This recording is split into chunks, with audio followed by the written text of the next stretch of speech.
The next thing we're learning about is called slope. Slope is how steep a line is. So let's look at these two hills that I've drawn. Here is a hill that I have drawn a red line up against, and I've outlined it in yellow. And here's one that I've drawn a green line up against that I've outlined in blue. Which of those two hills do you think is steeper? In other words, which one of the lines up against the hills looks like the steeper line to you? Another way to think about it is, if I was to go rollerblading down one of those hills, which one would I go rollerblading down faster? If you think it's the red one, then you are correct. The green line is a little bit flatter, and I'm exaggerating it here, and the red line is a little bit more going up. So it's steeper. It's a steeper hill, and therefore it has a larger slope. So slope is just how steep a line is. And so if we're looking at a line on a graph, and we're looking at how two of the points on the line, the slope is going to be the change in y over the change in x. And what that means is how far up did you go and how far over did you go between the 2 points. So in this example, if I look at the point 4, 1, I went up 1 to get to the other point, and then I went over 1, 2, 3 in the negative direction to get to the other point. So I write that as my change in y is 1 and my change in x is -3. Or I could look at my slope backwards, and what I mean by that is I could look at my change in y going down from this one, this first point, 1, 2, to the lower point, 4, 1. It doesn't really matter which one you look at as the first point and the second point. And then I look at how far over 4, 1 is from 1, 2. 1, 2, 3. So it went down 1 in this situation and over 3 in the positive direction. So we end up with a -1/3 slope regardless of which way we look at it. So the slope is the change from point to point in y over x. In other words, how far up we go between points over how far sideways we go between points. And here's a couple of formulas or ways to think about slope. Slope is the vertical rise, how far up or down we go, over the horizontal run, how far sideways we go. So that's just another way to say what I've already said.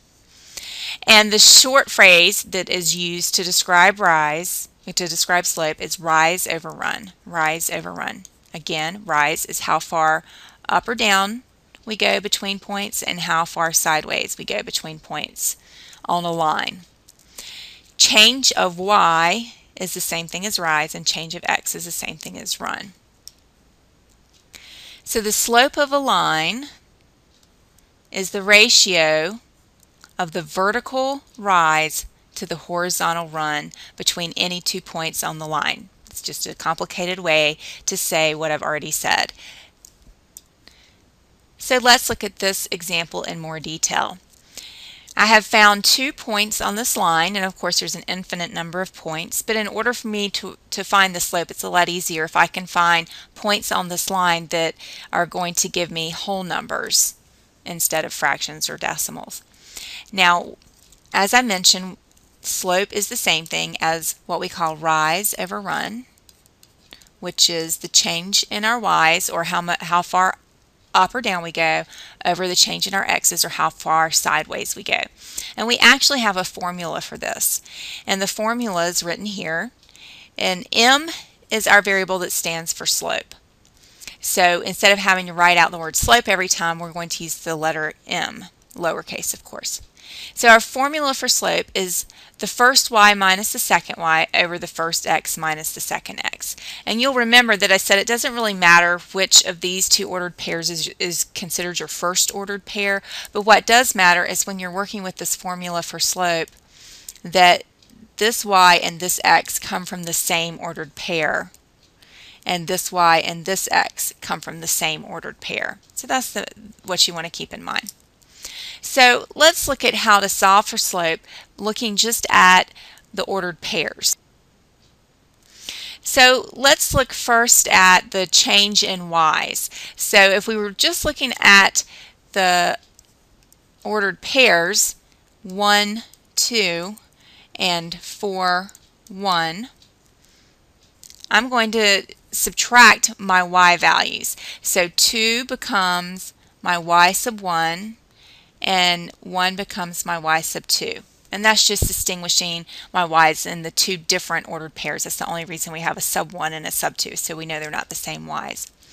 And then my 1 is going to be my x sub 1, and my 4 is going to be my x sub 2.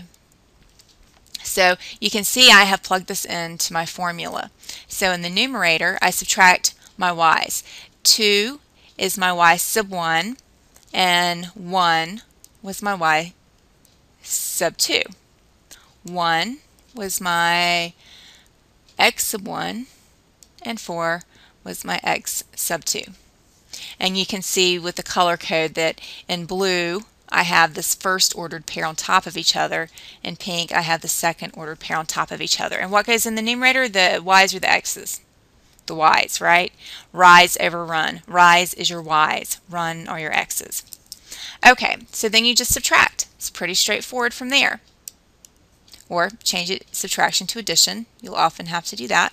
So 2 minus 1 is just 1. That's pretty easy. 1 plus negative 4 is negative 3. And as I mentioned earlier, we can view this slope as 1 over negative 3 or negative 1 over positive 3. Now our math is going to give us 1 over negative 3 if we subtract in the order I just gave you. However, if we subtracted in the other order, in other words, if I decided to let this first ordered pair here be my second ordered pair, so let's say we let the blue be our sub 2, and we let our pink be our sub 1, so then we would end up with y1 would be 1 minus y2 would be 2 over x1 sub 1 would be 4 minus x sub 2 would be 1. And notice what happens. I end up with negative 1 in the numerator and 3 in the denominator. So depending on the order in which you choose your ordered pairs to be, the first one or the second one will determine whether you end up with 1 over negative 3 or negative 1 over 3. But the important thing to remember is they both mean the same thing. You have a negative slope of 1/3.